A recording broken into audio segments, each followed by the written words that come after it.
Salam, hörmətli həmkarlar və hörmətli abituriyentlər.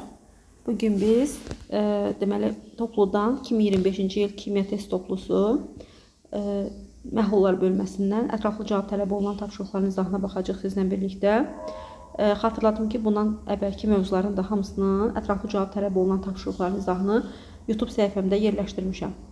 İndi isə gəlin izaha baxaq. Birinci çalışma ilə başladıq. Deyir ki, 200 qram 10,6% natrium karbonat məhlulu ilə 400 qram 8,2 faizli kalsium nitrat məhlulu qarışdırılmışdır. Reaksiya axıra qədər gedərsə alınan məhlulun kütləsini və məhlulda olan duzun kütləsini qramdan hesablayın. İndi əvvəlcə biz bunun üçün nə edəcəyik? Deməli, qələmi başqa bir rəngdə götürək ki, seçilsin qara rəngdən. Deməli, bizə deyir 200 qram 10,6 faizli natrium karbonat məhlulu verib. Gəlin buradan həllinə baxaq. 200 qram 10,6 faizli məhlul. Bunun üçün biz əvvəlcə 200-ün 10,6 faizini tapacağıq. Deməli, 200-ün 10,6 faizini tapanda 200-ü vururuq 10,6-ya bölürük 100-ə. Bu da bizə verəcək hardasa 21,2 qram. Deməli, burada 21,2 qram həll olan maddə var. Çünki faizini tapdığımız bizim həll olan maddəmizi göstərir. 200-ün 10,6 faizi duzdursa, yəni 21,2 qramı duzdur. Onda belə çıxır ki, yerdə qalan hissəsi sudur. O zaman 200-dən biz yerdə qalan kütləni çıxacağıq. Yəni 200-dən çıxacağıq. Deməli 21,2-ni daha doğrusu 200-dən 21,2-ni çıxıb yerdə qalan kütlə, yəni suyun kütləsini tapacağıq. Buradan 178,8 qram suyun kütləsinin olduğunu müəyyənləşdiririk. Deyir ki, bu məhlulla 400 qram 8,2 faizli kalsium nitrat məhlulu qarışdırılıb. İndi gəlin bu natrium karbonatı yanına yazaq natrium 2CO3. Bilək ki, hansı duzdan söhbət gedir. İkinci duzumuz isə deməli hansı duzdur? Deməli kalsium nitrat duzudur. Kalsium nitratın da gəlin formulunu yazaq. Kalsium NO3 2 dəfə və bu kalsium nitrat duzumuzun isə məhlulu 400 qramdır. 400 qram 8,2 faizdir. 400 qram 8,2 faizli məhlul nə deməkdir? 400-ün 8,2 faizini tapırıq. Bunun üçün 4-ü vurdum elə birbaşa 8,2 elədi 32,8 qram. Deməli 32,8 qram təmiz duz, yəni həll olan maddə var. Yerdə qalan hissəsi də sudan ibarətdir. 400-dən 32,8-i çıxmaqla yerdə qalan 367,2 qram suyun olduğunu müəyyənləşdirdik.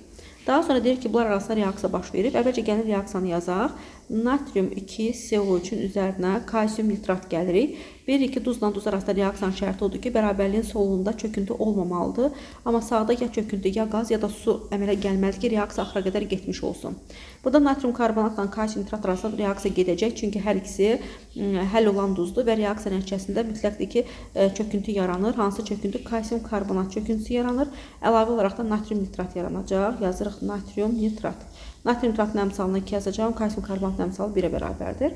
Və burada biz natrium karbonatı 21,2 qram olduğunu tapdıq. Natrium karbonatın emirini hesablasaq 46 üstəgəl 12 üstəgəl 48 emiri 106-dır. Natrium karbonatın emiri 106-dır, amma bizə 21,2 qram natrium karbonat verib. O zaman biz buradan natrium karbonatın mol miqdarını tapmaq üçün baxın onu da buradan yazaq. Nü natrium 2CO3 nəyə bərabərdir? Onun verilmiş kütləsi 21,2 qramdır. 21,2 qramı bölürəm onun emirinə, yəni 106-ya, tapıram ki, söhbət 0,2 mol natrium karbonatdan gedir. Deməli, natrium karbonatın mol miqdarı 0,2 moldur. Bəs kalsium nitrat neçəyə bərabərdir? Deməli, kalsium nitrata baxanda 32,8 qramdır. Burada verilən kütləsi və gəlin görək, bəs emiri neçəyə bərabərdir? Kalsium nitratın emirini tapmaq üçün kalsiumumuz 40-dır. NO3 hissəsi səhv eləmirəmsə 62 olmalıdır. NO3-dən 2 mol olduğuna görə 62-ni 2-yə vursaq 124 eləyəcək. Deməli 40 ilə 124-ün cəmi mənə 164 qram verdi. 164 qramda kalsium nitratımız kalsium nitratın deməli belə deyək də emiridir. Yəni kalsium nitratın mol miqdarını tapmaq üçün kalsium NO3 2 dəfə nəyə bərabərdir? 164 onun emiri oldu. Verilmiş kütlə isə 32,8, çünki məhlulun içərisində mən bayaq hesabladım axı 32,8 qram həll olan maddə var, yəni duz var. 32,8 də 164-ə böləndə bu da mənə verdi 0,2 mol. Deməli belə çıxır ki, hər iki duzdan 0,2 mol götürülüb və biz reaksiyanı yazıb əmsallaşdıranda gördük ki, reaksiya 1-in 1-ə nisbətdə gedir. Yəni bir natrium karbonat, bir kalsium nitrat sərf edir. Burada da zaten hər ikisi 0,2 mol, 0,2 mol götürülüb. Yəni heç birisindən artıq qalmayacaq. Hər ikisi 1-in 1-ə nisbətdə, yəni 0,2 mol, 0,2 mol yenə də 1-in 1-ə nisbətdə götürülüblər. Reaksiya daxil olan maddələr. Hər ikisi eyni mol miqdarda götürdüyünə görə və hər ikisinin əmsalı eyni olduğuna görə hər ikisi axıra qədər sərf olunacaq. Onda belə çıxır, reaksiya zamanı natrium karbonat da tam sərf olunacaq, kalsium nitrat da tam sərf olunacaq və reaksiya zamanı çöküntü yaranır. Çöküntü məhluldan sayılmaz. Ona görə də çöküntünü ümumiyyətlə nəzərə almıram. Çünki çöküntü çökür qabın dibinə və o məhlulun içində sayılmır. Və reaksiya zamanı bəs nə qədər natrium nitrat yaranacaq? Normalda biz görürük ki, 1 mol natri karbonat və ya 1 mol kalsium nitrat sərf olunanda 2 mol natrium nitrat duzu yaranırdı. Burada isə biz duzlardan 0,2 mol sərf eləmişik. 0,2 mol sərf olunanda, məsəl üçün, hesablamamızı yenə deyirəm, fərq yoxdur, hansına görə aparsaz, apara bilərsiniz. Zaten heç birisi artıq qalmayıbdır. Məsəl üçün, 1 mol natri karbonat 2 mol natrium nitrat yaradırdısa, onda 0,2 mol natrium karbonatında nə qədər natrium nitrat yaradacaq? 0,4 mol natrium nitrat yaradacaq. Əmələ gələn duzumuz 0,4 moldur və bizə deyir ki, həmən duzun kütləsini gəl hesabla. Kütləsini necə hesablayaraq? Natrium nitratın kütləsi 23,62, ml 85-dir. 0,4 mol natrium nitrat tapdığımıza görə 85-i 0,4-ə vurmaqla biz buradan natrium nitratın məhlulda olan kütləsinin 34 qram olduğunu taparıq. Yəni 0,4-ü vurdum 85-ə. M duz, yəni natrium nitratın kütləsi olacaq 34 qram. Yenə deyirəm, kalsium karbonat da duzdur, amma burada çöküntüdür. Çöküntü olduğuna görə onun kütləsi ümumiyyətlə nəzərə alınmayacaq.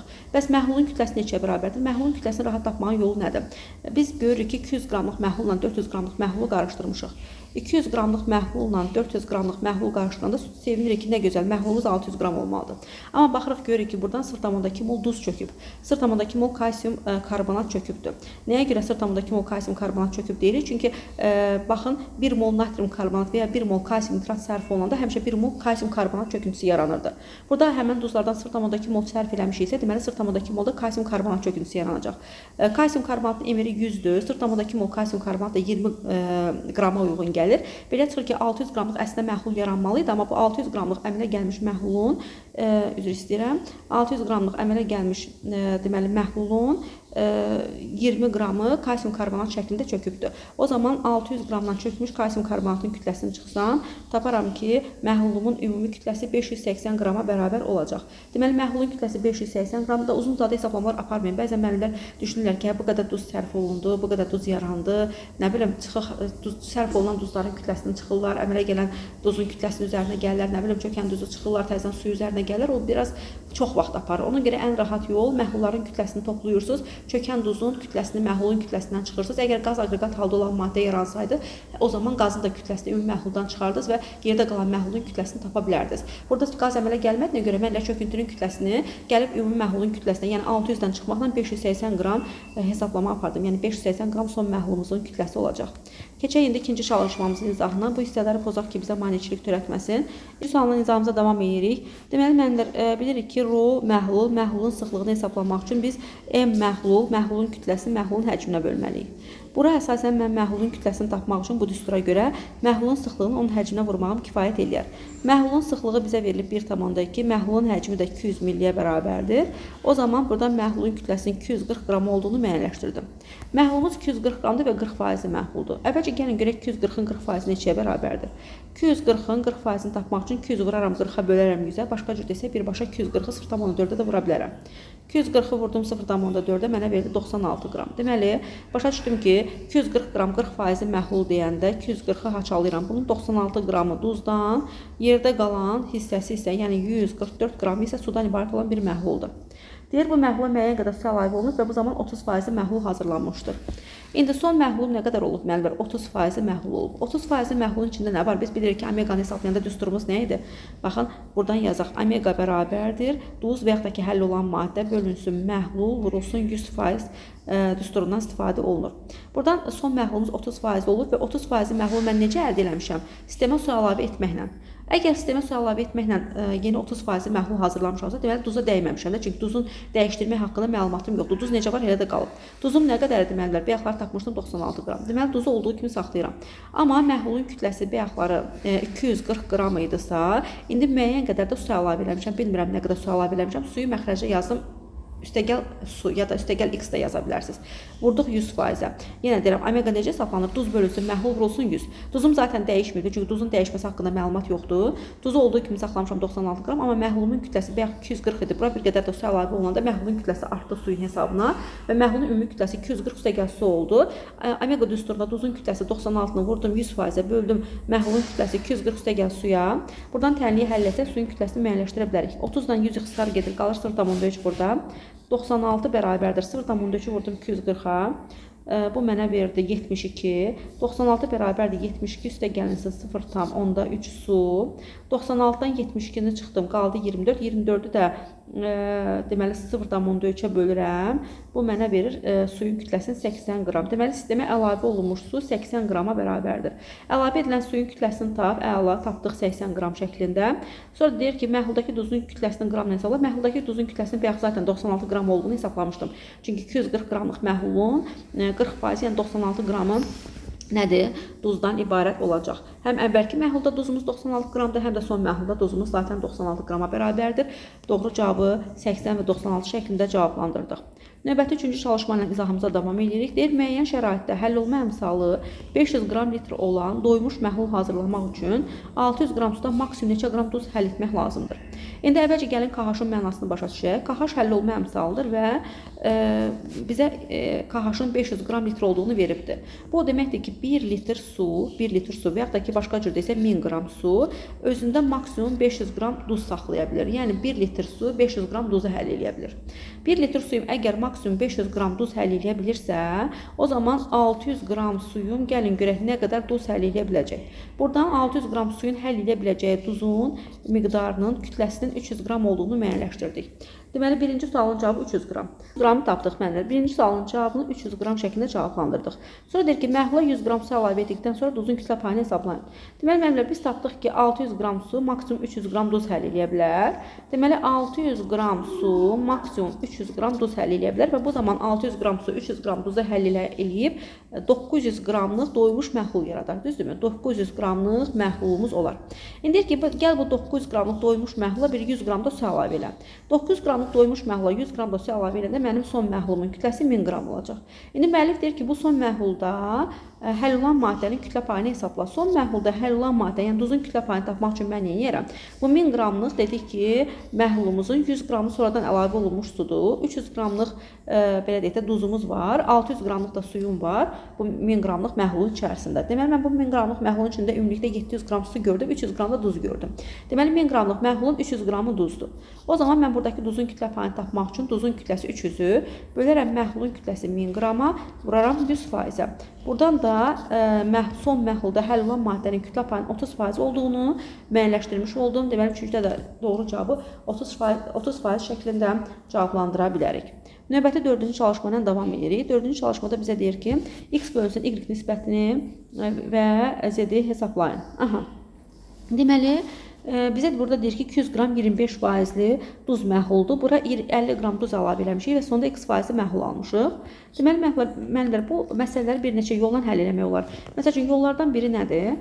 Belə bir düsturumuz var. M1 omega 1 üstə gəlinsin M2 omega 2 bərabərdir. M1 üstə gəlinsin M2 vurulsun omega sona.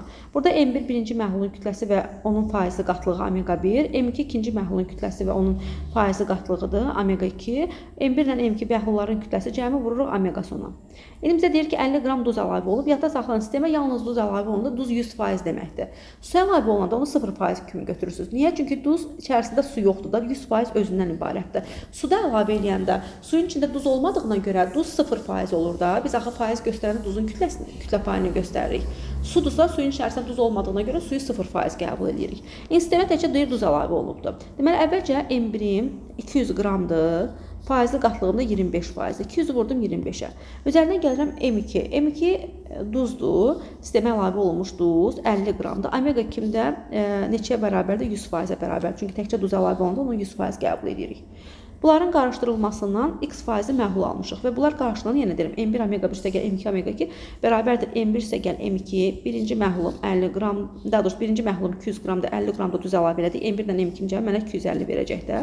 Vurulsun omega son. Omega sonda müəllif burada x% kimi qeyd edir. Yəni son əldə olunmuş məhlulun faizinin qatlığı x%-dir. Buradan tənliyi həll eləsək nə görərik? 200 vurduq 25-ə, üzərinə gəldik 50 vurulsun 100. Bu bizə verəcək. Deməli, nə qədər hesablayaq? 25-i vursam 200-ə. Əslində, xisar da aparıb yaza bilərik birbaşa. 10.000, 10.000-i də haradasa böləcəyik. Deməli, 250-yə. Buradan x-in 40% olduğunu tapdıq. X oldu 40%. Sonra bizə deyir ki, deməli, İkincidə yenə də baxacaq. İkincidə də yenə həmən düsturu tətbiq eləsək, M1 omega 1 üstəgəl M2 omega 2 bərabərdir M1 üstəgəl M2 vurulsun omega son. Burada birinci məhlulumun kütləsi 200 qramdır, faizli qatlığı 25%-dir. Üzərinə gəlirik, su demişəm, suyu 0% qəbul edin, 0 vurulsun 50 qram. Bərabərdir M1, birinci məhlulum 200 qram, ikinci əlavə olan su 50 qramdır. M1 üstəgəl M2-ni 50 yazdım, vurdum omega sona. Omega sonumuz Y faizlidir. Y-ə vurdum yəni. Buradan bu zaten 0 verdi mənə. 225-ə vursaq, eləyəcək bizə 5000. 5000-i böləcəm neçəyə? 250-yə. Bu da verəcək mənə 20% məhlul. Deməli, Y-imiz bərabərdir 20%-ə. Deməli, X-i 40 tapdıq, Y-i 20 tapdıq. Müəllif deyir ki, X bölünsün Y nisbətini tap. Yəni, 40-ı böl 20-yə. 40-ı 20-yə bölsək, 40 bölünsün 20, mənə verəcək 2. Deməli, X bölünsün Y-imiz, yəni 40 bölünsün 20-miz 2-yə bərabər oldu. Sonra deyir ki, Z-i hesabla. Z nədir? Z bizə deyir ki, gəl bu son məhlullarda qarışdır. Son əldə elədin məhlullarda, yəni belə deyək də, bu X faizi duz məhlulu almısan, Y faizi duz məhlulu almısan, deyir, onları da qarışdır, sonra Z faizi məhlul al. İndi müəllimlər, mən birinci halda nə aldım? 250 qram X faizi məhlul almışdım da, çünki 200 qramla 50 faizi, daha doğrusu 200 qramla 50 qramı qarışdırmışdım birinci halda. Bax, burada. Gəlin siz rəngini dəyişək, mən daha dəqiq göstərim sizə. Baxın, burada 200 qramla 50 qramı qarışdırmışdım, 250 qramlıq məhlul almışdım və 250 qram X faizli. X-də bayaqlar tapmışdıq 40. Deməli, mən nə əldə eləmişdim? 250 qram 40 faizli məhlul almışdım. Aşağıda isə yenə 200 ilə 50 qram qarışdırılmışdı. 250 qram, amma Y faizli məhlul, Y-də 20 tapdıq da. 250 qram 20 faizli məhlul almışdım. İndi müəllif deyir ki, gəl bu 250 qram 40 faizli məhlulla 250 qram 20 faizli məhlul al. Daha doğrusu məhlulu qarışdır. Z faizli məhlul al. Görürsən Z neçəyə bərabərdir? Yenə həmən düsturu tətbiq eləsək, M1-im 250, omega 1-im 40%. Üzərinə gəlirəm M2-im 250, vurulsun omega 2-im 20. Bunlar bərabərdir. M1 üstəgəl M2, 250 ilə 250 qarışdırıldı 500, vurulsun omega son. Omega son haqqında məlumatım yoxdur, onda Z faizi verib burada. Vurulsun Z faizi. Buradan Z-i hesablasaz, 250-ni vurduq 40-a. Deməli, bizə verdi 10.000. O birisi də eləyəcək 5.000. 10.000-dən 5.000-in cəmi mənə verdi 15.000. Və bunları da böləcəm neçəyə? Deməli, 50. Deməli, 500 qram Z faizi məhlul almışam da, bunları da böləcəm 500-ə. Bunu da 500-ə böləndə 30 faizli məhlul əldə eləmiş olduq. Deməli, Z-imiz də neçəyə bərabərdir? 30 faizli məhlul tapdıq. Belə, bu məsələni də bu şəkildə Z-də 30 faiz olduğunu müəyyənləşdirdik. Keçirik növbəti 5-ci çalışmamızın izahına. İşlə davam edirik. Deyir, sabit temperaturda məhlulda eyni duzdan 0,5 B qram həll etdikdə məhlul 50 faizli doymuş məhlul olubdur. Deməli, məhlulun kütləsi A qramdır, məhlulda B qram duz var. İndi məhlulun kütləsi A qramdır, məhlulun içində B qram duz var və deyir ki, bura gətir 0,5 B qramda duz əlavə elə və əgər mən məhlulun içərisinə 0,5 B qram duz əlavə eləsəm, o zaman bax duzumun kütləsi neçəyə bərabər olacaq?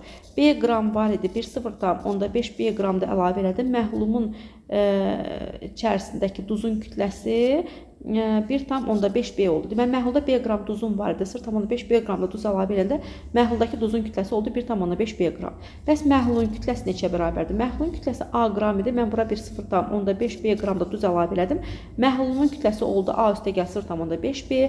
Məhluldakı duzun kütləsi 1,5 B oldu. Deyir, bunlar məhlulun içərisinə bu 0,5 B qramı duzu əlavə edəndə məhlul oldu 50% doymuş məhlul. O zaman gəlin baxaq. Omega bərabərdir. Duz bölünsün, məhlul vurulsun 100%. Omegamız son halda 50% isə 50% nəyə bərabərdir? Duz, yəni 1,5 B bölünsün məhlul, yəni A üstə gəlinsin 0,5 B vurulsun 100%. Buradan 50 ilə 100 xısar gedir, qalır 2. 3B'miz bərabərdir. A üstə gəl 0,5 B-yə. Buradan A'mız bərabər olur 2,5 B-yə. İndi A bölünsün B nisbətini tap deyəndə A'mız 2,5 B-dir. B'miz də zaten B-dir. 2,5 B ilə B ixtisar gedəndə A bölünsün B nisbətinin 2,5 olduğunu tapırıq.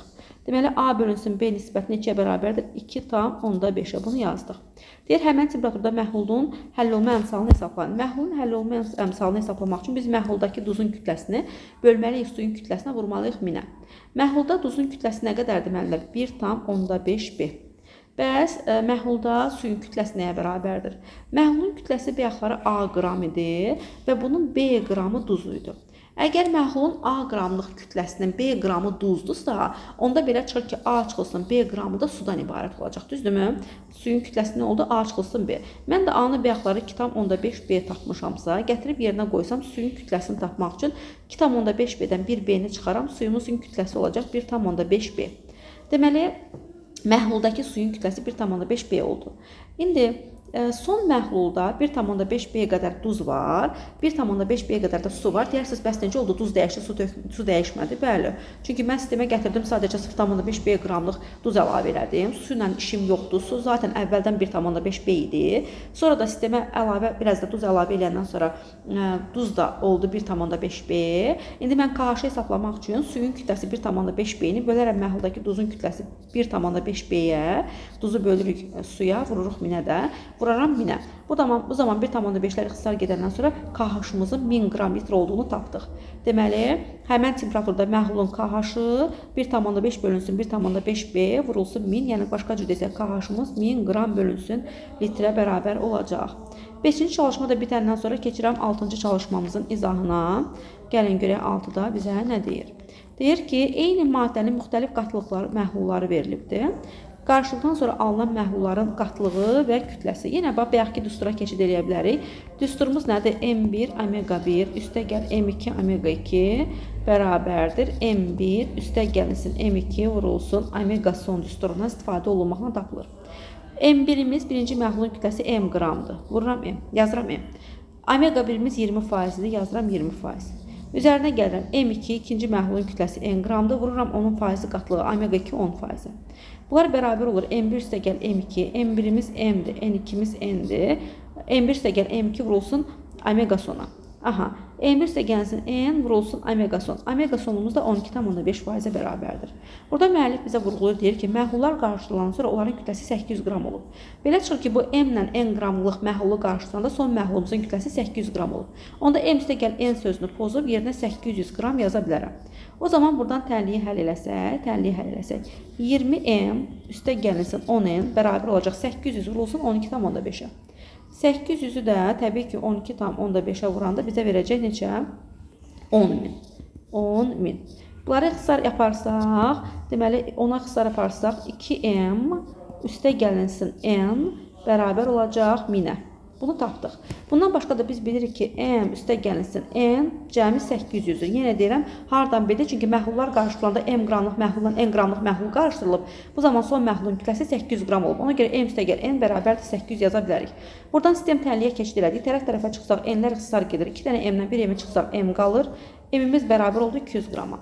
M-imiz 200 qramsa gətirib yerinə qoysaq, bax burada yerinə qoysaq, N-imiz də 600 qrama bərabər oldu. M-imizin 200 qram, N-imizin isə 600 qram olduğunu müəyyənləşdirmiş olduq.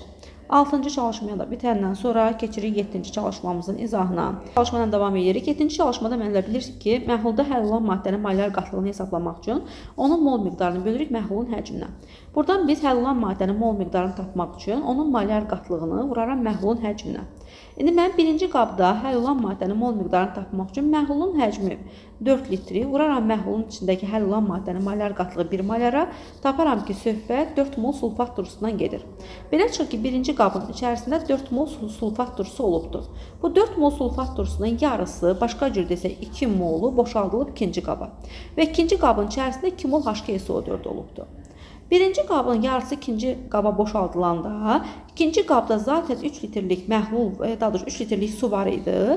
Əlavə olaraq da 4 litrlik məhlulun 2 litri ikinci qaba boşaldılanda, ikinci qabda ümumilikdə məhlulun həcmi oldu 5 litr. Beləliklə, mən ikinci qabda 5 litrlik məhlul görürəm və bu 5 litrlik məhlulun içində 2 mol həll olan maddə var. Deyirsiniz, niyə? Çünki ikinci qabda zaten ancaq su var idi, həll olan maddə yox idi, 0 həll olan maddə var idi.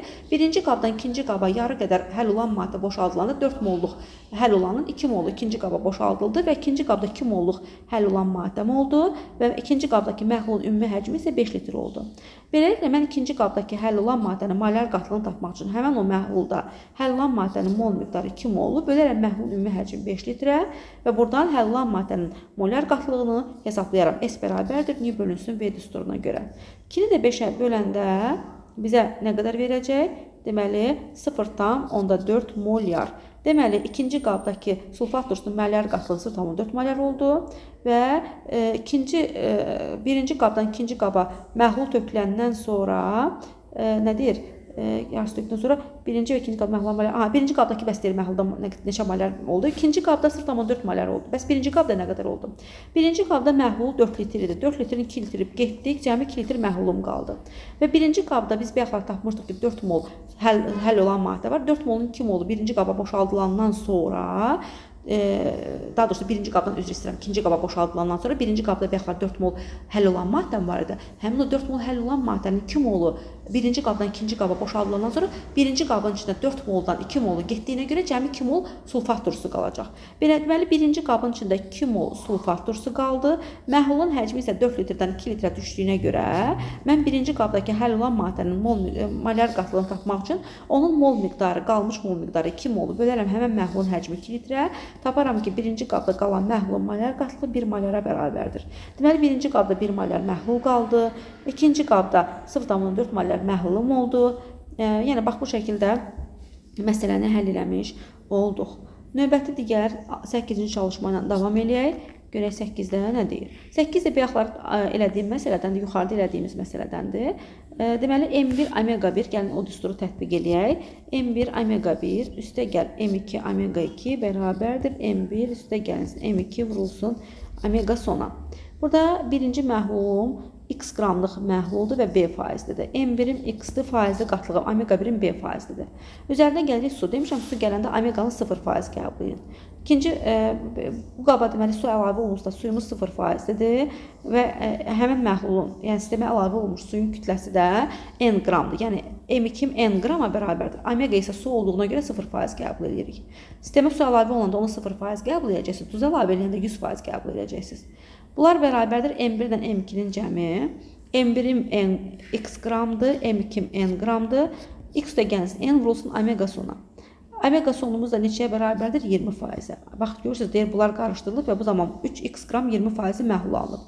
Deməli, x də gəlsin, n vurulsun 20%. Biz bayaqlar dedik ki, bu məhlullar qarışdırılanda x qramlıq məhlulla n qramlıq su qarışdırılanda x də gəlsin n qramlıq yeni məhlul aldıq. Və müəllif burada bizə vurğulayır ki, bu x də gəlsin n qramlıq məhlul əslində 3x-ə bərabərdir.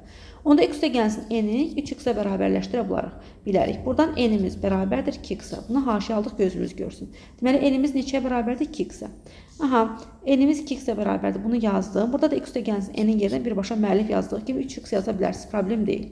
Aha, burada 0-ı n faizə vuranda zaten 0 qalmışdı. Buradan x-la x ixtisar gedir. B-miz bərabər olur 3 olsun 20, yəni 60%. B-ni 60% tapdıq, n-i də 2x olduğunu müəyyənləşdirdik. Yenə aşağıdakı məsələdə də yenə də, burada da yenə də həmən düsturu tətbiq edək. M1 omega 1, M1-im x-dir, omega 1-im B faizlidir. Üstə gəl M2 omega 2 0 faizli yenə su əlavə olunubdur və M2-im m qramla işarə olunubdur. Bunlar bərabərdir 2x vurulsun 25%. 2x vurulsun 25%. Son məhlumumuz 2x qram 25% olub burada. Buradan da yenə 0 m-ə vurulanda 0 eləyir. X-i b-yə vuranda bərabərləşdirir 2x vurulsun 25-ə. X-lar buradan ixtisar gedəndə b-miz də bərabər olur 50%. Aha. Buradan da B-ni 50% tapdıq. Necə olur? İkisinə də B qram verib, maraqlıdır. B faizi verib. Necə olur? Birincidə B-miz 60%, ikincidə B 50% olur. Yəqin ola bilər məsələdə nəsə bir natarazlıq var. B-ni tapın deyəndə mən burada B-ni 50% tapıram, 60% tapıram. Hansı B-dən söhbət gedir?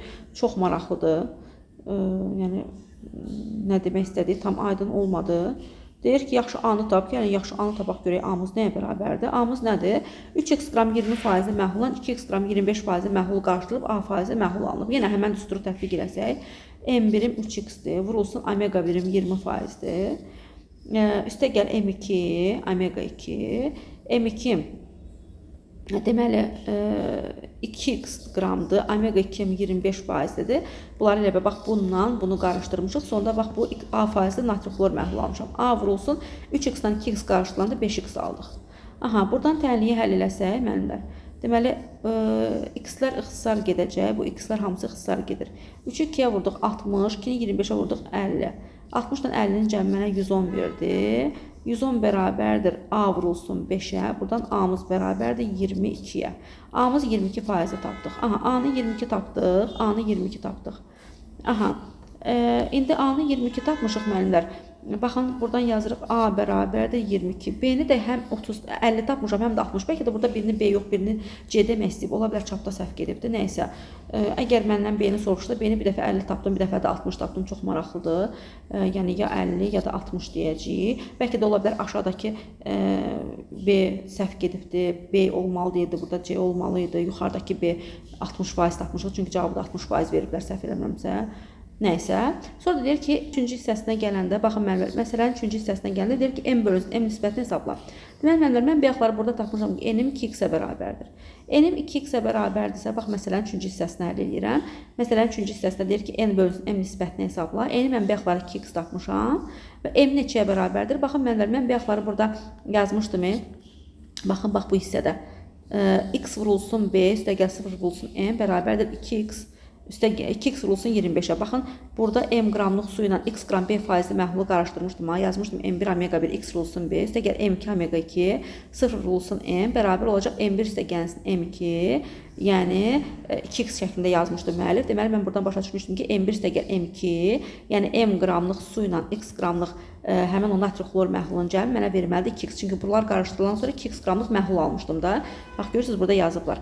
M qramlıq suyun üzərinə x qramlıq məhlul gəlib 2x qramlıq məhlul almışdı. Buradan x-lər gedəndən sonra bir dənə m-imiz bərabər olur x-ə.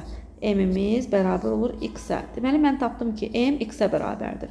Həm də bayaqlar tapmışdım ki, n 2x-ə bərabərdir. Deməli, m-imiz bərabərdir x-ə, n-imiz də bərabərdir 2x-ə. İndi müəllif deyir ki, n-i m-ə böl. Yəni 2x-i 1x-ə böl. 2x-i 1x-ə böləndə burada nisbət bizə 2 verəcək. Deməli, doğru cavab burada 3-cü sualın cavabında 2 tapdıq. A-nı 22% tapdım. Deməli, 1-ni 2 tapdıq, sonuncu sualın cavabını. O birisi də B-ni deyir, soruşur. B-də də ya 50, ya da 60 tapmışam, çox maraqlıdır. Bəlkə də çapda səhv gedib, mən ancaq belə tapa bilirəm. Bundan sonra keçirik növbəti 9-cu çalışmamızın izahına. Görək burada bizə nə deyir? Bunları pozaq, 9-dan davam edək. 9-da deyir ki, alınan məhlulda 250 qram su olarsa, x-i hesablayın. Suyu buxarlandırdıqdan sonra alınan doymuş məhlulun əmsalını, məhlulun həll olma əmsalını hesablayın. Aha. Gəlin görək dəqiq nə demək istəyir. Deməli, bizə belə bir şəkil veribdir, müəllimlər, baxın. Şəkildə deyir ki, x qram 20% duz məhluldur. Buradan 150 qram su buxarlandırılıbdır. Bəli. 9-dan davam edirik. Deyir ki, alınan məhlulda 250 qram su olarsa, x hesablayın. Suyu buxarlandıqdan sonra alınmış, doymuş məhlulun həll olma əmsalını hesablayın. Deməli, müəllimlər, bizə burada belə bir qab göstərilib. Qabın içində x qram 20% duz məhlulu var. X qram 20% duz məhlulu. Buradan 150 qram su buxarlandırıblar və buxarlanmadan sonra sistemdə deyir 150 qram su olarsa. Deməli, 150 qram su buxarlandırılandan sonra sistemdə 250 qram su qalıbsa, onda belə çıxır ki, əvvəlki məhlulda 250 ilə 150-ni toplasaq 400 qram su olubdur. Deməli, əvvəlki məhlulumuzda 400 qram su olubdur. Çünki burada 150 qram su buxarlandırılıb və 250 qram su qalıb. 150 qram su buxarlandırılandan sonra yerdə 250 qram su qalıbsa, o zaman əvvəlki məhlulda 400 qram su olduğunu müəyyənləşdirdik. Məhlulumuz x qram 20% məhluldur. Onda belə çıxır ki, x qram 20% məhlul nə deməkdir? Yəni, x-in 20% qədər, x-i vururam 20-yə, bölürəm 100-ə. Bu da mənə verir 0,2x. Deməli, burada 0,2x qədər nə olubdur? Duz olubdur. Çünki faiz onun içərisindəki duzu göstərir də. Deməli, x qramlıq məhlulun 0,2x qədər duz olubsa, deməli 0,8x qədər su olubdur. Onda ilkin məhlulda 0,8x qədər su olubsa, 0,8x qədər suyum da 400 qrama bərabərdir. Buradan x-in 50 olduğunu hesabladıq. Deməli, x-imiz 50% olub. X-imiz olubdur, daha doğrusu 500 üzr istəyirəm. X-imiz 400-ü 0,8-ə böləndə neçə eləyər bir dəqiqə? 400-ü bölə 0,8-ə 500 eləyib, üzr istəyirəm, 50 yox 500. Deməli, x-imiz 500 qram olubdur, 50 yox 500 qram deyəcəyik. Deməli, x-imiz, yəni ilkin məhlulumuz 500 qram olubdur, baxın 500 qram olub, 500 qram 20% olubdur, yəni 500 qram 20% nə deməkdir? Burada 100 qram duz olub, 400 qram da su olubdur. 400 qramlıq suyun 150 qramı buxarlandırılandan sonra yerdə qalan suyumuz olubdur 250 qram. Deyir, suyu buxarlandıqdan sonra alınmış, doymuş məhlulun həll olma əmsalını hesablayın.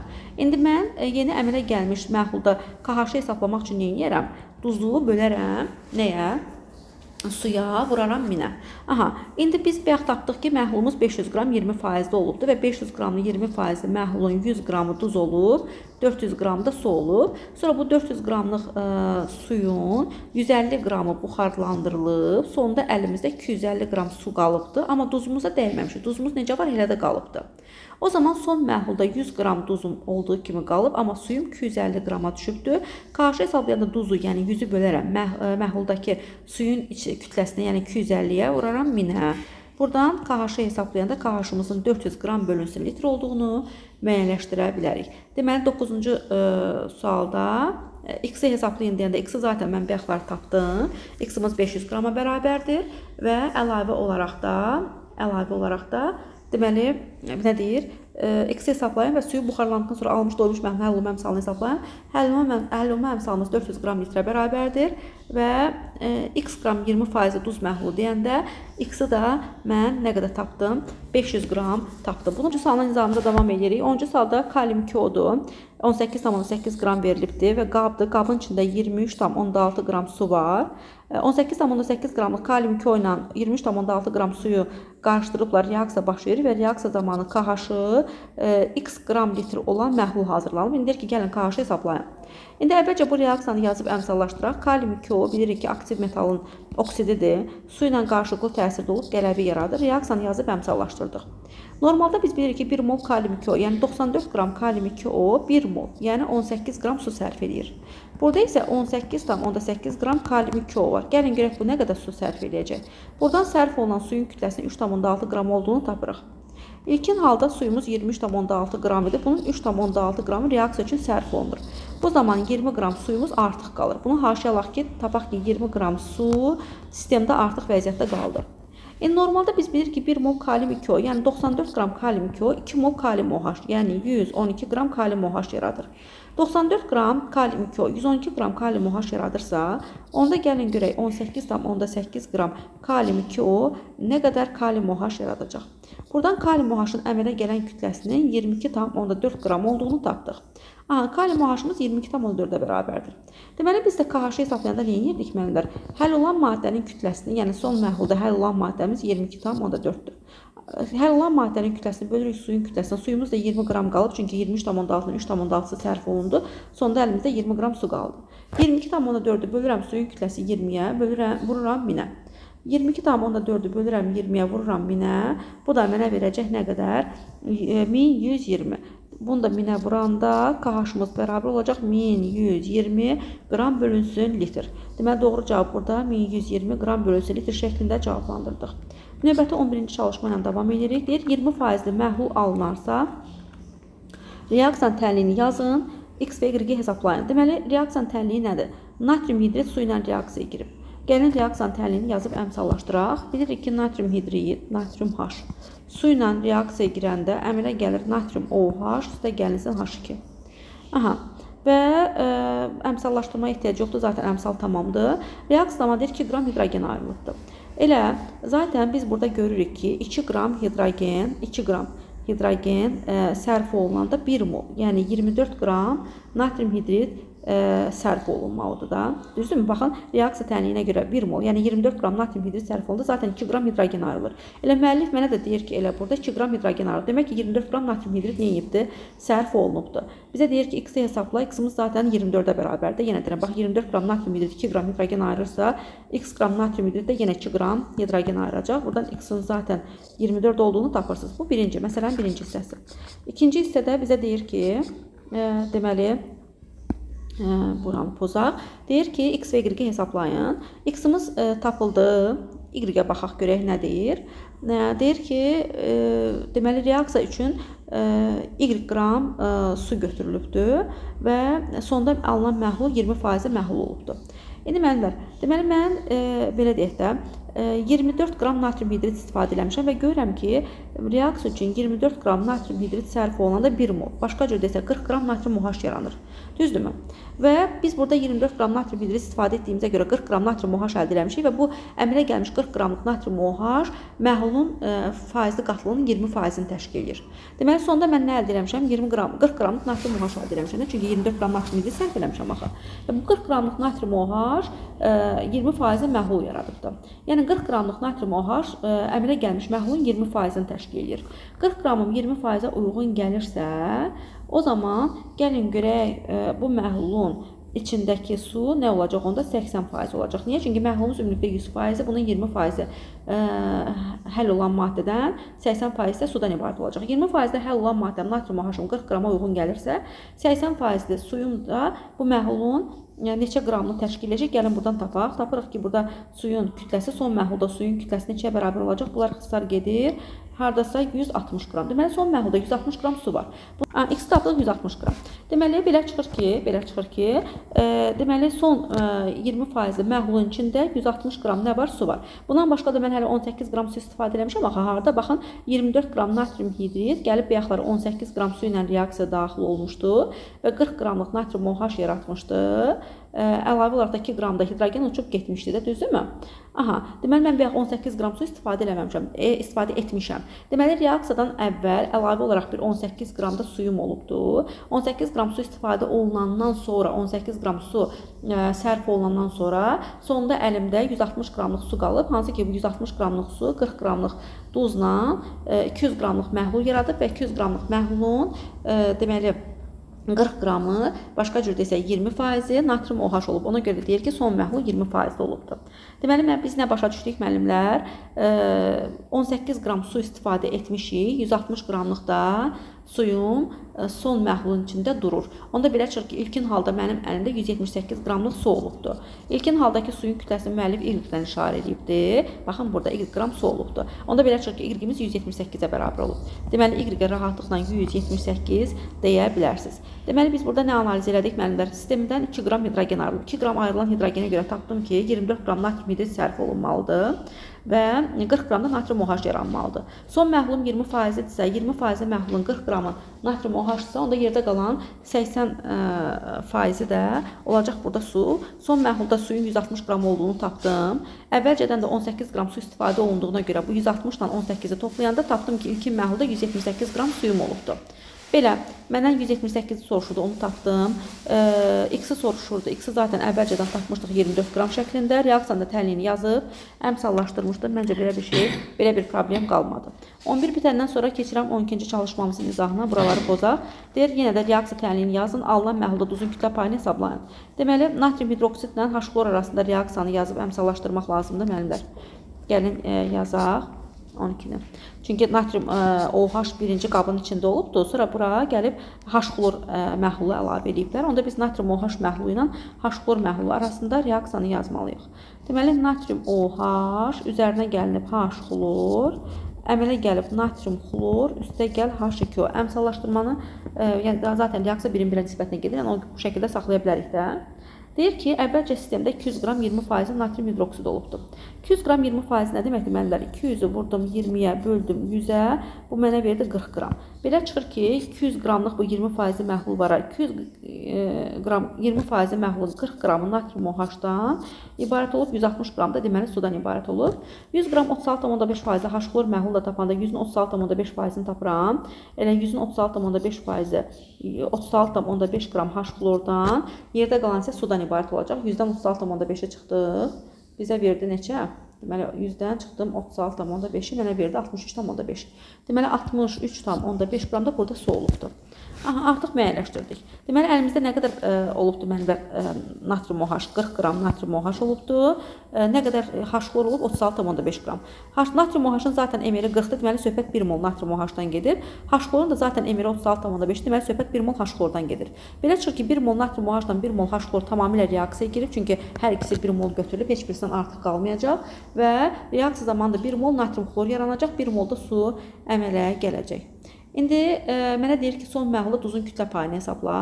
Son məhlulda duzun kütlə payını hesablamaq üçün nə edirəm? Əmələ gəlmiş duzun kütləsini bölərəm məhlulun ümumi kütləsinə, vuraram 100%. İndi burada 1 mol natrium hidroksid 1 mol H-klordan 1 mol natrium klor yaradacaq. 1 mol natrium klorun da kütləsini hesablamalı olsanız 58,5 qram olacaq. Çünki natrium 23-dür, klorda 35,5-dir. Natrium klorun 1 mol natrium klorun kütləsi 58,5 qramdır. Yenə əmələ gəlmiş məhlulda 1 mol natrium klor var. Onun da kütləsi 58,5-dir. Bunu bölərəm ümumi məhlulun kütləsinə. Ümumi məhlulumuzun kütləsi 300 qram olacaq. Deyərsiniz də hardan bildik 300 qramdır? Çünki məhlullar toplananda, qarışdırılanda kütlələr toplanır. 100 qramdan 200 qramı topladım, son məhlulum 300 qram olacaq. Əgər reaksiya zamanı qaz su çöküntü yaranmırsa, o zaman daha doğrusu su yox, üzr istəyirəm. Su yox, daha doğrusu üzr istəyirəm. Çöküntü və qaz yaranmırsa, məhlulların kütləsi toplanır. Yox, əgər reaksiyadan çöküntü yaransaydı, bayaqlar ona uyğun bir kalsium karbonat məsələsinə baxdıq. Reaksiyadan çöküntü yaranarsa, qaz yaranarsa, çöküntü ilə qazın kütləsi məhlulun ümumi kütləsindən çıxılardı. Burada ona ehtiyac duyulmadı. Çünki reaksiya zamanı nə çöküntü, nə də ki qaz əmələ gəlməyib. Ona görə də 100 qramlıq məhulla 200 qramlıq məhlul topladım. Məhlulun son kütləsi 300 qram oldu. Son məhlulda həll olunan maddənin kütlə payını tapmaq üçün burada həll olunan maddənin kütləsi 58,5-i bölərəm məhlulun kütləsi 300 qrama, vuraram 100%. O da mənə verəcək 19,5%li məhlul. Deməli 19,5%li məhlul şəklində müəyyənləşdirmiş olduq. Duzun kütlə payı 19,5%-ə bərabərmiş. Belə 12 də bitəndən sonra gəlin keçək 13-cü çalışmamızın izahına görə 13-də bizə nə deyir? Deyir 25 dərəcə Selsi temperaturda X duzun suda həll olma əmsalı 250 qram litrdir. 25 dərəcədə verilmiş məhlulu doymuş hala gətirmək üçün məhlula ən az neçə qram X duzu əlavə edilməlidir və ya məhluldan ən az neçə qram su buxarlandırılmalıdır. Deməli, müəllimlər, bizə deyir ki, KH-ımız 250 qram litrə bərabərdir 25 dərəcə Selsi temperaturda. İndi biz burada görürük ki, KH 250 qram litrdir. Bu deməkdir ki, 250 qram duz, KH-ın 250 qram litr olmaq o deməkdir ki, proporsiya olaraq, nisbət olaraq 250 qram duz 1000 qram suda həll olsa doymuş məhlul yaranar. Yəni 1000 qramlıq su maksimum 250 qram duz həll edir. Ondan artıq duz həll eləyə bilmir. Aha, indi mənə burada deyir ki, məhluldan nə qədər su buxarlandırılmalıdır. Məhluldan nə qədər su buxarlandırılmalıdır deyəndə, o zaman tənasibi siz duza görə quracaqsınız. 250 qram duz 1000 qram su da həll ola bilirsə, o zaman 16 qram duz da nə qədər suda həll olmalıdır. Su buxarlandırma deyirsə 80 çıxılsın x qədər deyək ki, su buxarlanmalıdır. Deməli, 250 qram duzum 1000 qram suda həll olursa, onda burada 16 qram da duzum var. Çünki duzumuzun kütləsi 16 qramdır. Bu da sudan nə qədərsə deyir buxarlandırmaq lazımdır. 80 çıxılsın x qədər suda həll olmalıdır. Buradan x yazdığımız buxarlanan suyun kütləsi, yəni 80 qram su var. Buradan bir qədər su çıxartdım. 80 çıxılsın x qədər suyum qaldı. Və 80 çıxılsın x qədər su 16 qram duzda həll eləyib karşı 250 qram litr olan doymuş məhlul yarada bilər. Buradan tənliyi həll eləyəndə 250-dən 1000 ixtisar gedir. Burada qalır 4. 4-ü 16-ya vursaq 64 bərabərdir 80 çıxılsın x-ə. X-imiz bərabər olacaq 16-ya. Deməli, x-imiz nəyə bərabər oldu? 16-ya. Yəni, buxarlanan suyun kütləsi 16 qramdır. Bəs nə qədər duz əlavə etmək lazımdır, onu belə taparsınız. 250 qram duz 1000 qram suya həll eləyib, 1000 qram suda həll olub daha doğrusu doymuş məhlul yaradırsa, o zaman 16 üstəgəl x. Nəyə görə üstəgəl yazım? Çünki deyir ki, nə qədər duz əlavə olunmalıdır. Əlavə olunar deyəndə üstəgəl ərəm, çıxma deyəndə çıxaram. 16 qram duz, 16 üstə gəlinsin x qədər duz daha doğrusu deməli. Çünki nə qədərsə duz əlavə olunmalıdır. Ona görə üstə gəl x yazdım. 16 üstə gəlinsin x-im da nə qədər suda həll olub 80 qram. Çünki mən artıq duzu soruşursa, duzu deyirsə, duza bir məchul yazacağım. Suyu deyəndə suya məchul yazdım. Burada artıq duz deyirsə, suyu olduğu kimi saxladım, duza məchul yazdım. Buradan da tənliyi həll eləyəndə yenə bunlar ixtisar gedir. Burada qalır 4. Buradan tapırıq 64, üstə gəlinsin 4x, 64 üstə gəl 4x bərabərdir 80-ə. Deməli, 4x-imiz bərabərdir 16, x-imiz 4 olacaq deyəsən, səhv eləmirəmsə. X-imiz 4 qrama bərabər oldu. Yəni, buradan da əlavə olunan duzun kütləsinin 4 qram olduğunu müəyyənləşdirə bilərsiniz. Belə. İstəsəz bunu tənasüblə yox, tənliklə də həll edə bilərsiniz müəllimlər, daha doğrusu düsturla. Düsturda necə yazacaqsınız? Baxın, KH bərabərdir, duz bölünsün su, vurulsun 1000-ə. Düzdürmü? KH-ımız 250-dir. 250 bərabərdir, 250 bərabərdir. Deməli, duzumuz olduğu kimi qalır. Əgər məndən suyu soruşursa, duz bölünsün, suyumuz 80 çıxılsın, x vurulsun 1000-dir. Bax, belə də tapa bilərsiniz. Niyə? Çünki duzumuza olduğu kimi saxlamışam. Məndən suyu soruşursa, nə qədər su buxarlandırılmalıdır deyirsə, suyu məxrəcdə çıxılsınla yazırıq da.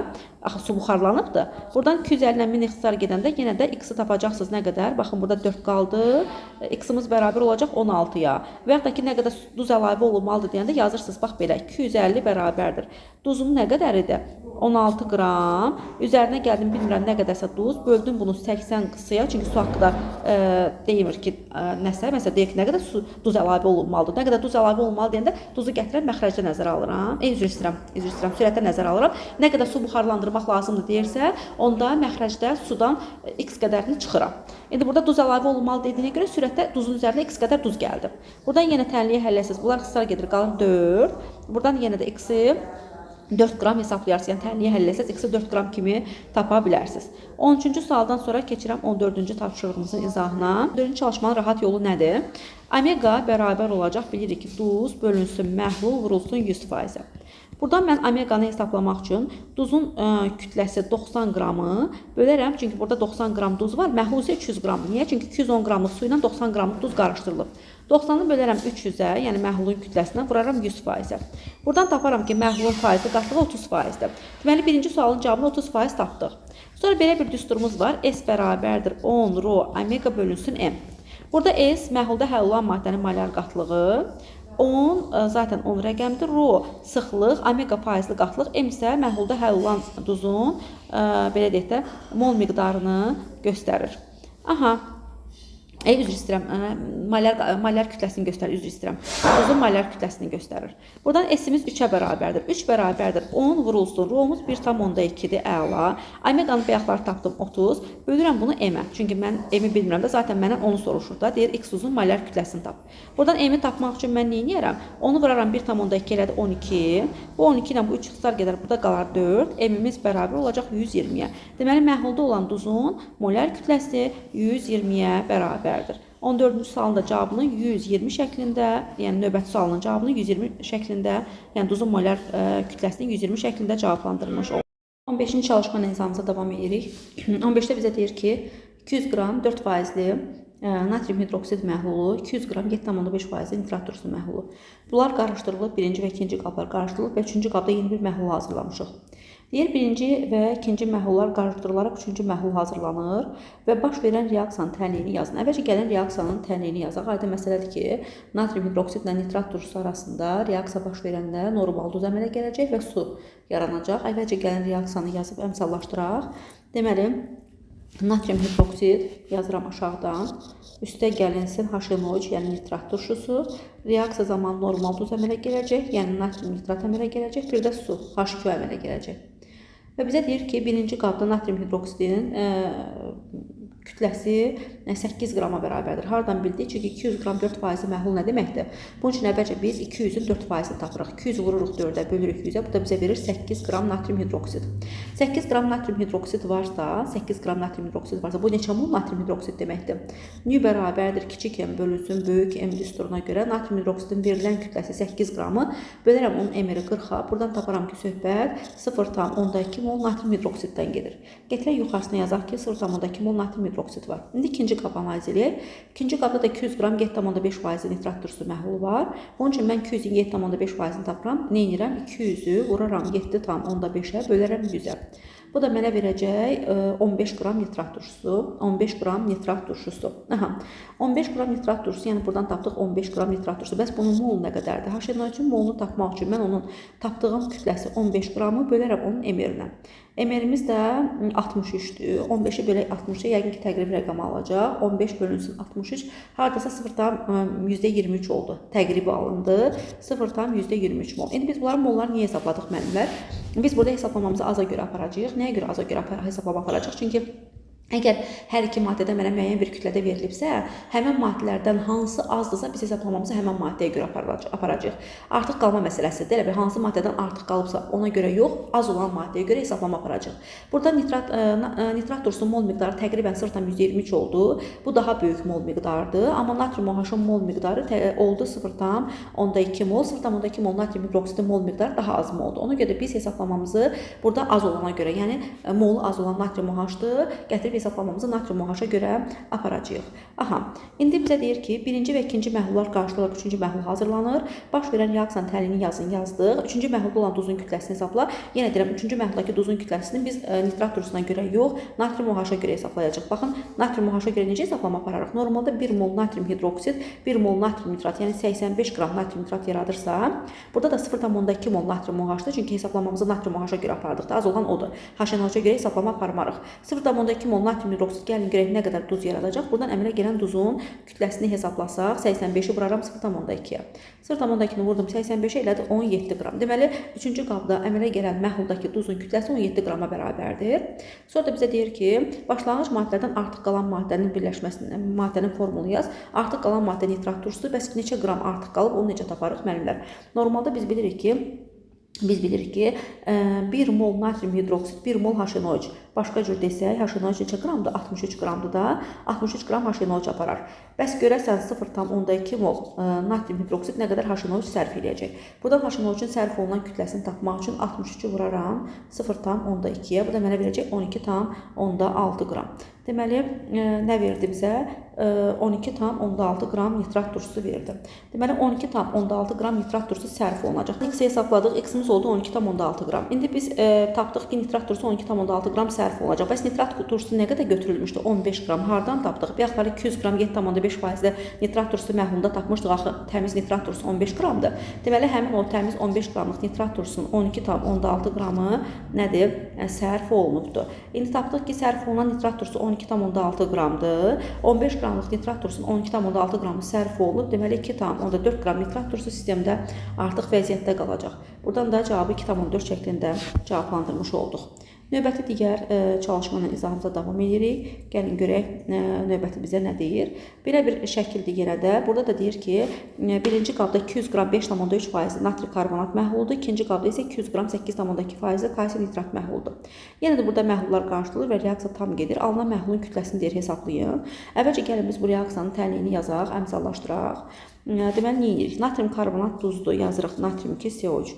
Üzərindən gəlirik kalsium nitrat duzu, kalsium NO3 2 dəfə və bu duzla duz arasında gedən reaksiyadır. Bilirik ki, duzla duz arasında gedən reaksiyanın şərti odur ki, solda çöküntü olmasın, sağda çöküntü yaransın. Buradan kalsium karbonat çöküntüsü yaranacaq. Əlavə olaraq da natrium nitrat duzu yaranacaq 2 mol.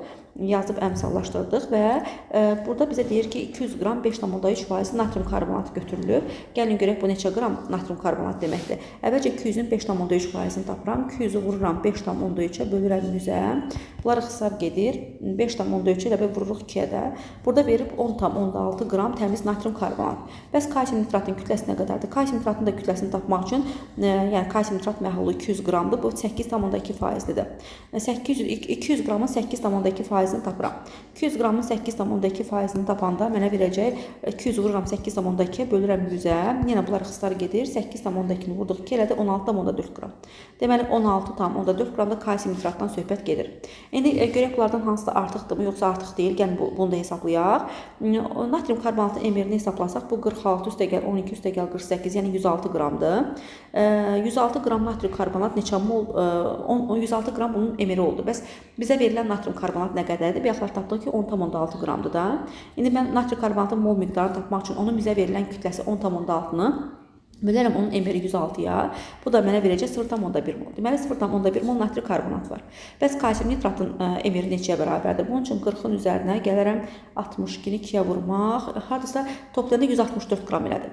16,4-ün 4 bizə verilən kütlədir. 16,4-ü bölərəm bunun emeri 164-də. Taparam ki, burada da yenə 0,1 moldan söhbət gedir. Deməli hər ikisi 0,1 mol götürülüb. Əla. Demək ki, hər ikisi tam sərf olunacaq. Heç birisindən artıq qalmayacaq. Çünki reaksiya birin birə nisbətən nisbətdən götürülür və gedir və burada da biz zaten götürdüyümüz maddələri 0,1-dən 0,1 mol götürmüşük də hər ikisini. Yəni yenə də 1-in 1-ə nisbətində maddələr götürmüşük. Ona görə də reaksiya tam axıra qədər gedəcək və heç birisindən artıq qalmayacaq və 0,1 mol natrium karbonat 0,1 mol kalsium nitratdan uyğun olaraq 0,1 mol kalsium karbonat çöküntüsü yaradar və reaksiya zamanı 2 mol natrium nitrat, daha doğrusu 0,2 mol natrium nitrat yaranacaq. Niyə? Normalda hərəsindən 1 mol götürəndə 2 mol natrium nitrat duzu yaranırdısa, indi bunların hərəsindən 0,1 mol götürdüyümə görə 0,2 mol natrium nitrat duzu yaranacaq. Aha, bunu da müəyyənləşdirdik. Daha sonra bizə deyir ki, deməli alınan məhlulun kütləsini hesabla. Alınan məhlulun kütləsini necə hesablayarıq? Deyirik ki, məhlullar qarışdırılanda biz bunların kütləsini həmişə toplamalıyıq.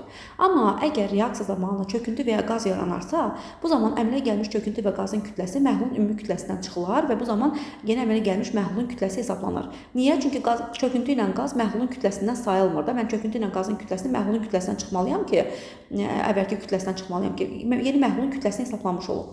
Deməli, əlimdə 200 qram məhlul var idi sol tərəfdə. Sağ tərəfdə də yenə 200 qram məhlul var. Baxın, 200 qram, 200 qram. Bunları toplayıb sevinirəm. Nə yaxşı, mənim məhlulum 400 qram olmalıdır. Amma baxıram ki, 400 qramdan 10 qram əksiklik var. Hardan bildik 10 qram əksiklik var? Deməli, çünki reaksiya zamanı 0,1 mol kalsium karbonat yaranıbdır. 0,1 mol kalsium karbonat da 10 qramdır. Çünki 1 molu 100 qramdırsa, 0,1 molda 10 qram olacaq. Deməli, 10 qram kalsium karbonat çöküb. Və çökmüş 10 qram kalsium karbonatı ümumi 400 qramdan çıxanda tapırıq ki, yerdə qalan məhlulumuzun kütləsi 390 qram olacaq. Deməli, birinci sualın cavabını 390 şəklində cavablandırdıq. Deyir, məhlulda olan duzun formulu yaz. Kalsium karbonat çöküntü olduğuna görə o məhlulda qalmaz. Reaksiya zamanı əmələ gələn duzumuz natrium nitrat duzudur. Deməli, məhlulda olan duzun formulu natrium nitrat olacaq və onun kütləsini hesablar. Reaksiya zamanı 0,2 mol natrium nitrat yaranıbdır. Natrium nitratın emerini hesablasaq, bu 23 üstə gəlinsin 62-dir, yəni 85-dir. 1 mol natrium nitratım 85-ə uyğun gəlirsə, burada isə natrium nitratımız 0,2 mol yaranıb. Gəlin görək 0,2 molun kütləsi neçəyə uyğun gələcək? Təbii ki, bu da 17-yə uyğun gələcək. Doğru cavabı da burada ikinci sualda cavabını 17 şəklində müəyyənləşdirmiş olduq. Belə, 16-cı çalışma bitəndən sonra keçirəm 17-ci çalışmamızın izahına. Bunları pozaq, keçək 17 nömrəli tapşırığın izahına. 17 deyir ki, 25 dərəcə Selsi temperaturda duzun həll olma əmsalı 1500 qram litrdir. X-in ən kiçik və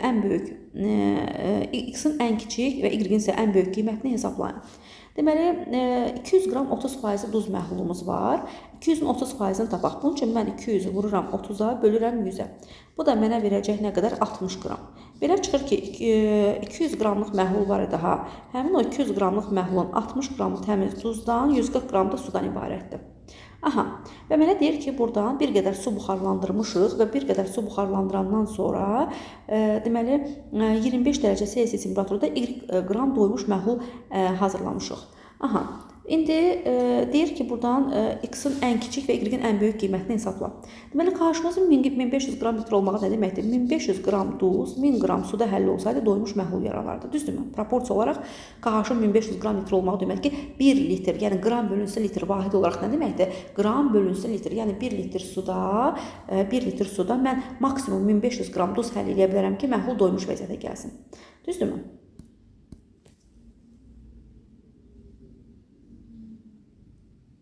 Nə qədər su buxarlandırmaq lazımdır. Minimum nə qədər su buxarlandırmaq lazımdır? Çünki X-in ən kiçik qiyməti onun minimum qiymət deməkdir də. Onda biz nə yazarıq? Deməli, 1500 duz 1000 qram suyu həll eləyirsə, daha doğrusu 1000 qram suda həll olursa, üzr istəyirəm, 1000 qram suda həll olursa, o zaman 60 qram duzda 140 çıxılsın X qədər suda həll olub doymuş məhlul yaradar. Niyə görə 140 çıxılsın X yazım? Çünki zaten suyumuz 140 qramdır. Deyir, bundan bir qədər buxarlandır.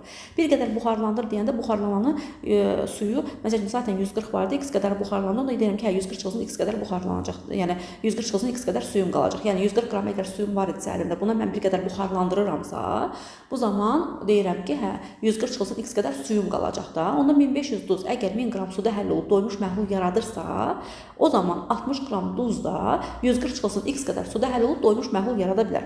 Buradan tənliyi həll edirik. 1000 ilə 1500 xüsuslar gedir. Burada qalır 1,5. 1,5-i vururam 140-a. Deməli, 1,5-i vurdum 140-a.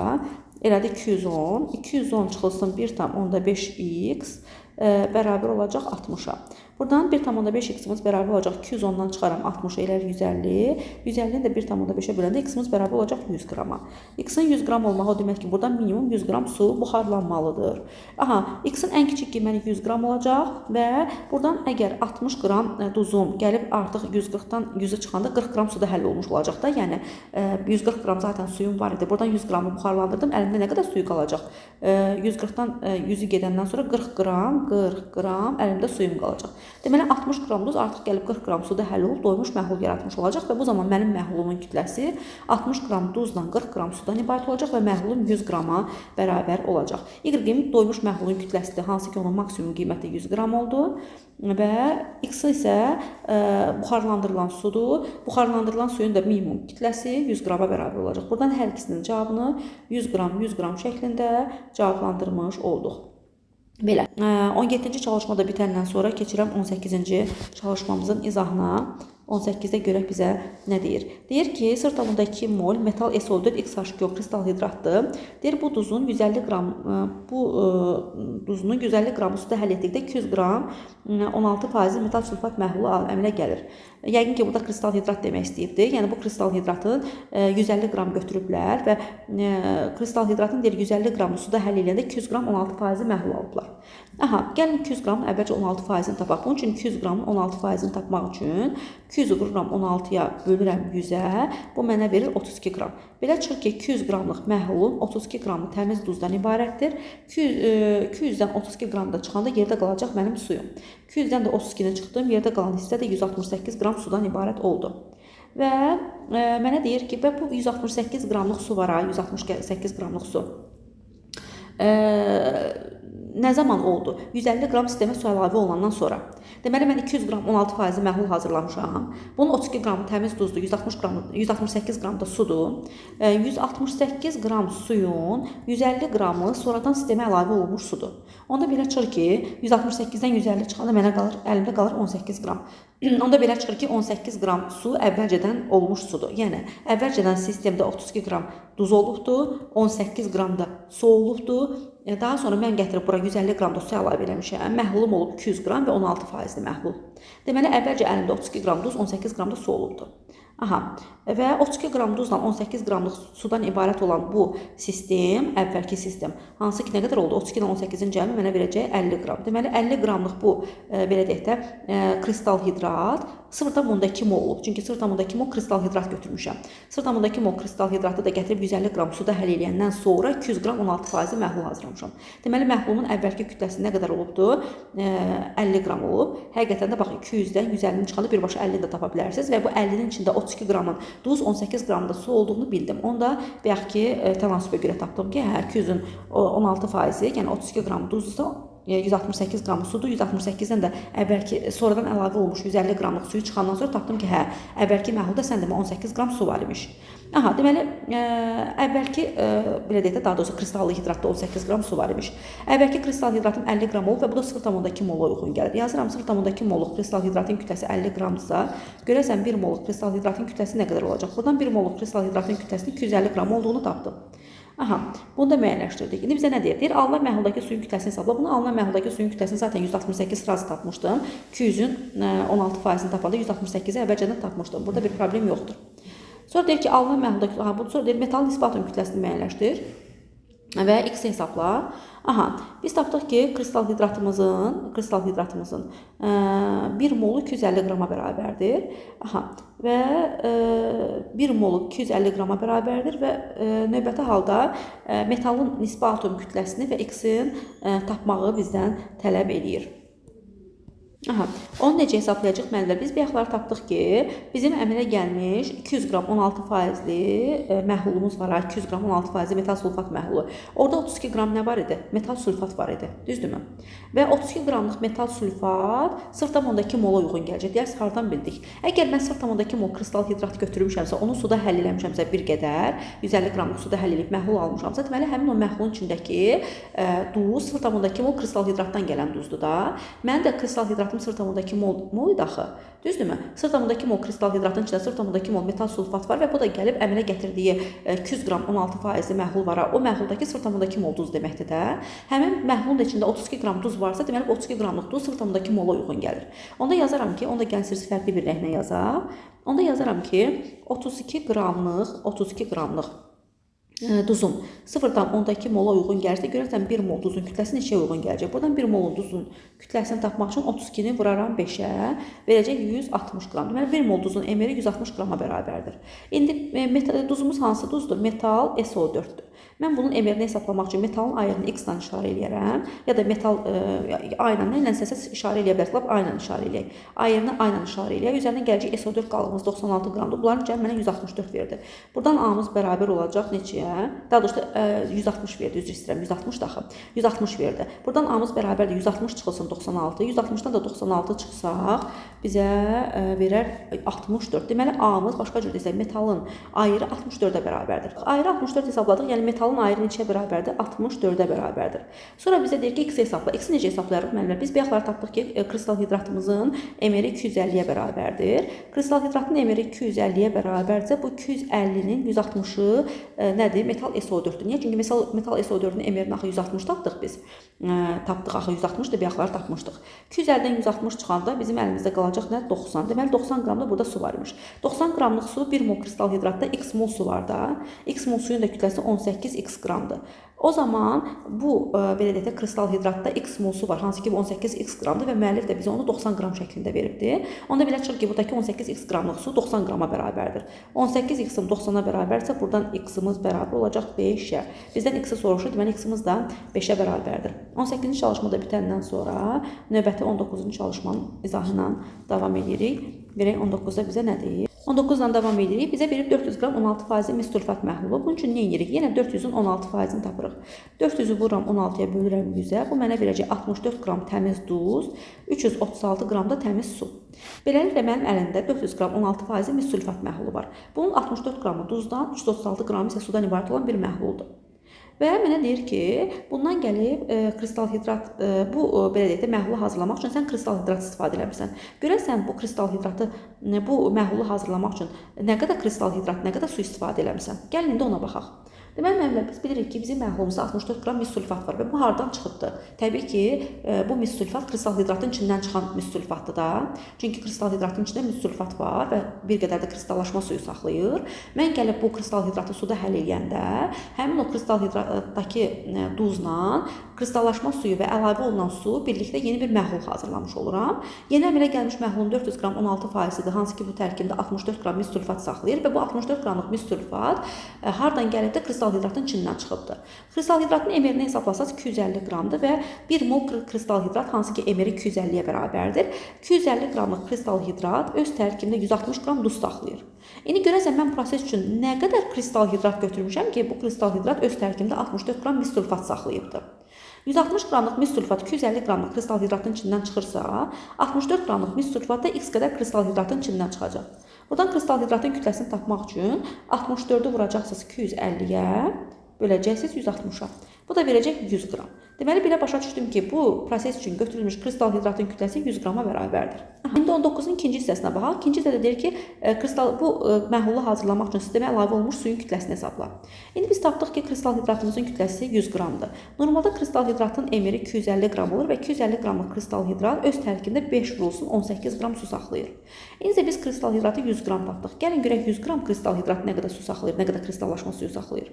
100-ü vururam 90-a, bölürəm 250-yə. Bu da mənə verəcək 36 qram kristallaşma suyu. Deməli, mən 336 qram, sonda aldığım məhlulum var da, hansı ki onun içərisində 336 qram su var idi.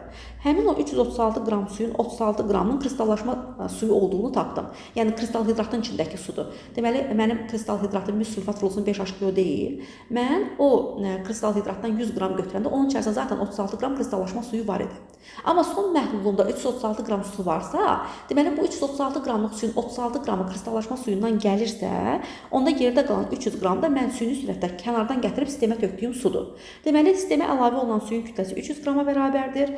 Kristallar hidratın özünün kütləsi isə 100 qrama bərabərdir. Doğru ifadəni burada 100 və 300 şəklində müəyyənləşdirmiş olduq. Növbəti 20 çalışma ilə davam edirik. Deyir, 400 qram H-klor məhlulu hazırlamaq üçün neçə mol H-klor və neçə mol su lazımdır? Yaxşı. Deməli, 400 qram 10% H-klor məhlulu hazırlamaq üçün neçə mol H-klor və neçə mol su lazımdır? Əvvəlcə 400 qram 10%-ni tapaq. 400-ü vurdum 10-a, böldüm 100-ə. Bu da mənə verəcək 40 qram həll olan maddə. 400-dən də 40-ı çıxanda 360 qram da su verəcək. Düzdürmü? Aha, indi 40 qram mənə həll olan maddə veriləcək. 40 qram həll olan maddə 40 qram H-klordur. H-klorun emirini hesablasaq 20 qramdır. 1 mol H-klor 20 qrama uyğun gəlirsə, x mol H-klor da 40 qrama uyğun gələcək. Buradan bəli x-imiz 2 mol olacaq. Deməli, lazım olan H-klorun mol miqdarı 2 mola bərabərdir. Və burada da nə qədər su var? 360 qram su var. 1 mol suyum 18 qrama bərabərdirsə, x mol suyum da 360 qrama bərabər olacaq. Buradan da suyun mol miqdarının 20 mol olduğunu müəyyənləşdirmiş olduq. Birinci sualın cavabı 2 mol, ikinci sualın da cavabı 20 mola bərabərdir. Növbəti 21-ci çalışma ilə davam edirik. Bu yolumuza davam edirik. 21-ci çalışmada SO3 ilə su arasında reaksiyanı əvvəlcə yazmalıyıq. Bilirik ki, SO3 ilə su reaksiyaya girəndə H2SO4 maddəsi yaradır. Mənə deyir ki, x qramlıq SO3 götürmüsən, y qramlıq da su götürmüsən. Bunların cəmi sənə veribdir 200 qram. Çünki deyir ki, bunlar qarışdırılan zaman əmələ gələn məhlulun kütləsi 200 qramdır. O zaman x ilə y-in cəmi mənə 200 qram verəcək. Sonra da deyir ki, x bölünsün, y əslində 2 bölünsün 3-ə bərabərdir. Buradan tənliyi həll eləsək. Deməli, 3x-imiz 2y-ə bərabərdir. Y-imiz bərabərdir 1,5x-ə. Y-imiz 1,5x-ə gətirək burada yerinə qoyaq. Yazacağıq nə? X üstəgəl. Y-in yerinə 1,5x yazaram. Bunlar bərabərdir 200 qrama. O zaman 2,5x-imiz 200-dürsə, x-i tapmaq üçün 200-ü sadəcə 2,5-ə bölərik. Deməli, x-imiz buradan bərabərdir 80 qrama. X-imiz 80 qramdırsa, baxın, lap burada da yaza bilərsiniz kənardan. Siz gəlin aşağıdan yazaq da. Aha, nə yazacaq? X-imiz bərabərdir 80 qrama, onda y-imiz də 1,5x deyil. 80-ə də 1,5 oranında 120 qram da burada nə olacaq? Y olacaq. Deməli, başa düşdük ki, x qram, yəni 80 qram SO3 götürmüşük, y qram, yəni 120 qram da su götürmüşük. 80 qramlıq SO3 ilə 120 qramlıq su qarışdırılır və bu zaman biz 200 qramlıq məhlul hazırlamışıq. Bəs burada nə qədər sulfat turşusu yaranır? Biz hesablamamızı aza görə aparacaq. Bilirsiniz də, həmişə hesablamalar aza görə aparılır. Deməli, mən burada hesablamamı SO3-ə görə aparacağam. Su çünki artıq miqdardadır. 120 qram sudur, 80 qram SO3-dür. Onda yazıram ki, normalda 1 mol, yəni 80 qram SO3, 1 mol, yəni 98 qram sulfat turşusu yaradırsa, yenə də 80 qram SO3 istifadə eləmişəm. 80 qram SO3 yenə də 98 qram sulfat turşusu yaradacaq. Onda belə çıxır ki, son məhlulda son 200 qramlıq məhlulumun 98 qramı həll olan maddədir. Onda mən burada həll olan maddənin kütlə payını tapmaq üçün onun kütləsi 98-i bölərəm məhlulun kütləsi 200-ə, vuraram 100%-ə. Bu da mənə verəcək 49% məhlul. Deməli, son məhlulumda həll olan maddənin kütlə payı 49%-ə bərabərdir. Sonra nə deyir bizə? X və Y tap, X-dən Y tapdım. Biri 80-dir, biri 120-dir. Bunu zaten tapmışdıq. Və alınan məhlulda turşunun kütlə payı heç nə. Hamısını cavablandırdıq deyəsən, 49%-ə bərabərdir. Bu qədər. Növbəti digər 22-ci çalışma ilə davam edək. Bunları pozaq yenə deyirəm, bizə maneçilik törətməsin. Hamısını pozaq. Deyir, 300 qram 1% natrium xlor məhlulu üzərinə x qram 4% natrium xlor məhlulu əlavə olundu, 3% məhlul hazırlanıbdır. İndi gəlin bayaqları dediyimiz düsturlar vardı, o düsturlardan istifadə edək. M1 omega 1 üstə gəl M2 omega 2 bərabərdir. M1 üstə gəlin M2 vurulsun omega sona. Birinci məhlulum 300 qramda M1 yerinə 300 yazacağım. Vurulsun omega 1. Omega 1 birinci məhlulun faizi qatılığı 1-dir. Üzərindən gəlirəm M2. M2 ikinci daha doğrusu məhlulun kütləsi x qramdır. Vurulsun omega 2, yəni 4%. Bunlar bərabər olacaq. M1 üstə gəl M2, yəni birinci məhlulun kütləsi 300 qramdır. İkinci məhlulun kütləsi x qramdır. 300-dən x-in cəmi vurulsun omega son. Omega son isə sonda deyir 3% məhlul hazırlanır. Yəni omega sonumuz 3%-ə bərabərdir. Buradan tənliyi həll etsək 300 üstə gəlsin 4x bərabər olacaq 900 üstə gəlsin 3x-ə. Buradan x-imiz bərabərdir 600 qrama. Deməli, x-imiz nə oldu? 600 qram oldu. İndi keçək sualın ikinci hissəsinə. Sualın ikinci hissəsində deyir ki, alınmış məhlulda natrium xloridin kütləsini hesabla. Alınan məhlulda natrium xloridin kütləsini hesablamaq üçün ən rahat yol nədir? Alınmış məhlulumuz hansı məhluldur? 3% məhluldur və alınmış məhlulun kütləsi də neçə qrama bərabərdir? 900 qrama. Deyərsən də hardan bildik 900 qrama bərabərdir? Çünki məhlullar qarışdırılanda onların kütləsi toplanır da. 300 qramlıq məhlulla x qramlıq, x-i də axı 600 tapmışıq. 600 qramlıq məhlul toplamışam, sonda 900 qramlıq məhlul almışam və 900 qramlıq məhlul da 3%-dir. Onda 900-ün 3%-ni taparıq. Bu da bizə verəcək 27 qram. Bu 27 qram son məhluldakı həll olunan maddənin kütləsini göstərir də. Deməli, son 900 qramlıq məhlulum 3%-dir və bu da 27 qram həll olunan maddə eləyir. Və ya da qısa yolla necə tapa bilərsiniz? 300 qram 1% nə deməkdir? 300-ün 1 qramı, daha doğrusu 1%-i 3 qram natrium xlor deməkdir. İkinci məhlul da x qram, yəni x-i də 600 tapdıq axı. 600 qram 4%-i məhluldur, hansı ki bu da 24 qram duz saxlayır. Birincidə 3 qram duz, ikincidə 24 qram duz. Toplayanda məhlulda cəm 27 qram duz olacaq. Bizdən də zaten duzun kütləsini soruşurdu. Belə, bu və bunun kimi digər videoların hamısını mən öz YouTube səhifəmdə yerləşdirirəm. Arzu edənlər daxil olub digərlərinin də izahına baxar. Bundan sonrakıları da inşallah ardıcıl şəkildə çəkməyə çalışacağam.